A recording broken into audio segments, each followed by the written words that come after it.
स्वागत है दोस्तों आपका inspire story hub YouTube channel में। आज मैं आपके साथ एक सच्ची कहानी शेयर करने जा रहा हूँ। ये कहानी किसी भी मशहूर इंसान की नहीं है जिसके बारे में आपको कहीं किताबों में जिक्र मिले, बल्कि ये कहानी है आपके और मेरे बीच रहने वाले एक आम इंसान की। एक ऐसे इंसान की जो कभी अर्श पर था, एक दिन जमीन पर आ गिरा और फिर अपनी मेहनत से अर्श पर पहुंच गया। तो चलिए जानते हैं इस कहानी को।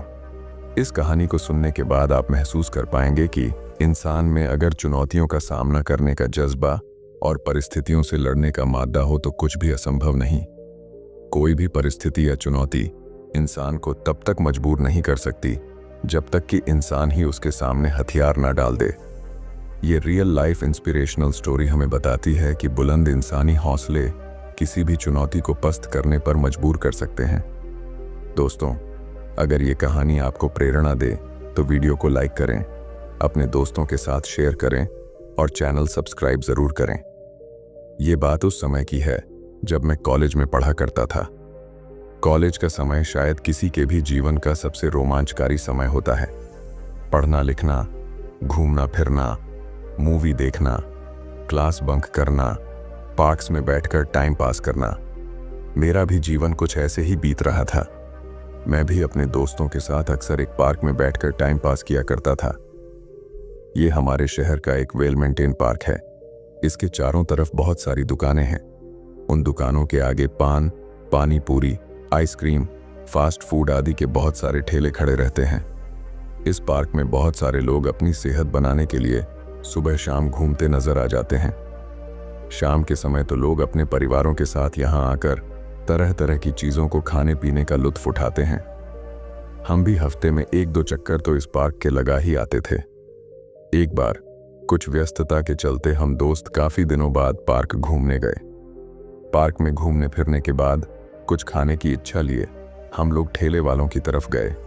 वहां फास्ट फूड का एक नया ठेला देखकर हम वहीं रुक गए। दूसरे ठेले वालों के मुकाबले वहां भीड़ ज्यादा नजर आ रही थी। एक चीज जो हमारे लिए उस समय अजीब थी वह ये कि उस ठेले पर एक आदमी के साथ एक औरत भी मौजूद थी। वह औरत फास्ट फूड बना रही थी और आदमी सर्व कर रहा था। आज तो ऐसे नज़ारे शायद कई जगह देखने को मिल जाएं, पर उस समय वो हमारे छोटे शहर में बिल्कुल अजीब था। खैर, हमने भी वहां से फास्ट फूड खरीदा और खाया। फास्ट फूड कुछ खास नहीं था, फिर भी बाकी ठेलों से ठीक था। लेकिन एक औरत और आदमी का इस तरह ठेले पर फास्ट फूड बेचना हमारे लिए अजीब था। इस वजह से मन में तरह तरह के सवाल उठ रहे थे। आखिर कौन हैं ये लोग? क्या कोई नई परिपाटी शुरू करने आए हैं या फिर कोई मजबूरी है? उन दोनों को देखकर बहुत सारे सवाल दिमाग में दस्तक दे रहे थे। अपने सवालों को शांत करने के लिए जब हमने उनके बारे में जानकारी हासिल की तो पता चला कि ये लोग कभी बहुत अमीर हुआ करते थे। वह आदमी जो फास्ट फूड सर्व कर रहा है कभी बहुत बड़ा बिजनेसमैन था, लेकिन अपने कुछ गलत डिसीजन के चलते उसे इतना बड़ा नुकसान हुआ कि घर बार, गाड़ी, प्रॉपर्टी, बिजनेस सब बिक गया। अब घर चलाने के लिए उसे इस तरह फास्ट फूड का ठेला लगाना पड़ रहा है। हमने भी सोचा मजबूरी आदमी से क्या क्या करा लेती है।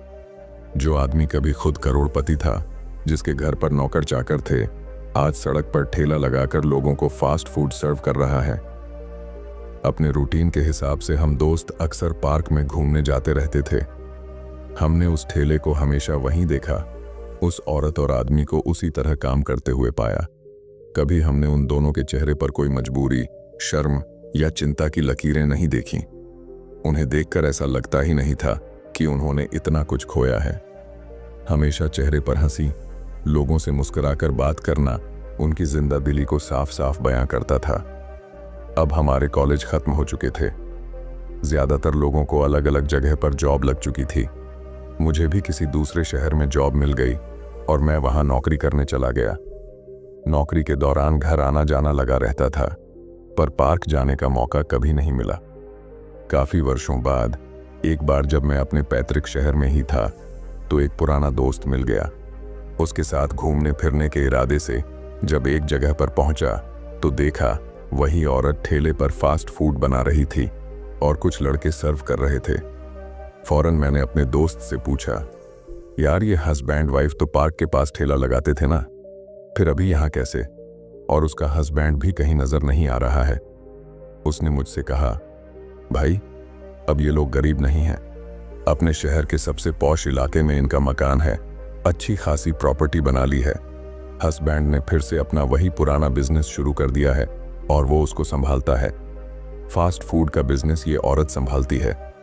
इस एरिया में स्टूडेंट्स ज्यादा रहते हैं, इसलिए शाम के समय ये लोग यहाँ ठेला लगाते हैं, क्योंकि स्टूडेंट्स इसी समय कुछ खाने पीने के इरादे से बाहर निकलते हैं। अंधेरा होने के साथ ही ये अपना ठेला पार्क पर लेकर चली जाएगी और फिर रात के 8-9 बजे तक वहां रहेगी। तो देखा दोस्तों, कैसे एक व्यक्ति ने मुसीबतों में भी अवसर खोज लिए। उसने भले ही ठेला लगाकर गुजारा किया, पर वहां भी प्रॉपर प्लानिंग की, मार्केट स्टडी करके देखा किस वक्त किस जगह ज्यादा सेल हो सकती है। एक करोड़पति आदमी ठेले पर काम करते वक्त भी जिंदा दिल बना रहा। उसने अपने पास्ट को अपने ऊपर हावी नहीं होने दिया। जो करना लोगों के लिए मुश्किल भरा हो सकता है, उसे उसने आसानी से किया और पूरी शिद्दत के साथ किया। अपने आप को साबित करने की शिद्दत, फिर से अपने परिवार को वही सुख समृद्धि देने की शिद्दत, सपने देखने और उन्हें पूरा करने की शिद्दत, किसी भी कंडीशन में सफलता हासिल करने की शिद्दत। उसकी जगह कोई और होता तो इतने नुकसान के बाद शायद ही वह अपने आप को संभाल पाता, पागल हो जाता या कोई बीमारी पाल लेता।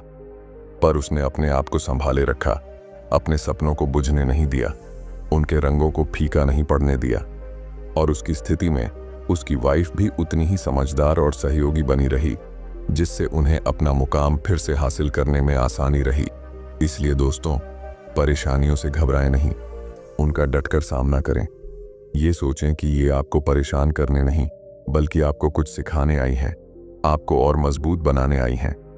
क्या आपने ऐसा ताला देखा है जिसकी कोई चाबी ना बनाई गई हो? नहीं ना। तो ऐसे ही ईश्वर भी बिना समाधान के कोई समस्या नहीं बनाता, बस जरूरत है चाबी को ढूंढकर ताला खोलने की। अगर कहानी थोड़ी सी भी पसंद आई हो तो इस वीडियो को लाइक जरूर करें और अपने दोस्तों के साथ शेयर करें, ताकि ये प्रेरणा उन तक भी पहुंच सके। और हाँ, ऐसे ही शानदार और इंस्पायर करने वाली कहानियों के लिए सब्सक्राइब करना ना भूलें, ताकि आप हमारी नई कहानियों को मिस ना करें, क्योंकि अगली कहानी हो सकती है आपके जीवन को बदलने वाली। आपका एक सब्सक्राइब हमें और बेहतर कंटेंट बनाने का हौसला देगा। धन्यवाद दोस्तों, मिलते हैं अगली कहानी में।